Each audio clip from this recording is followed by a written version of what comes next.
Buongiorno e ben ritrovati con il TG Flash di New Sicilia, ed eseguiti i titoli più importanti della mattina. In apertura un'operazione messa in atto in gran parte d'Italia con l'obiettivo di contrastare la criminalità giovanile. Tra le 44 province coinvolte anche Messina, Palermo e Catania, e proprio nel capoluogo etneo sono finite in manette 15 persone accusate a vario titolo di spaccio, tentato omicidio e porto d'armi clandestine. Il cadavere di un giovane, 24 anni, è stato trovato nel Porto Grande di Siracusa. Matteo Di Franca, questo è il suo nome, sarebbe stato tranciato dalle eliche di un natante, ma proseguono le indagini degli inquirenti al fine di ricostruire la dinamica esatta.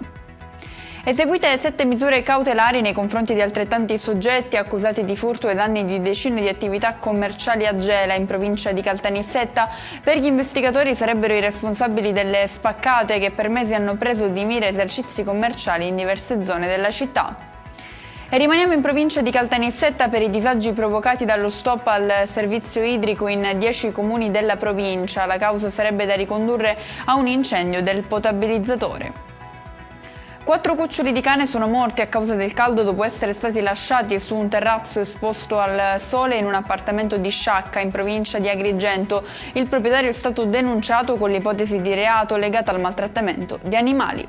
E con questo è tutto, prossimo appuntamento stasera alle 19:30. Grazie per averci seguito, buon proseguimento di giornata.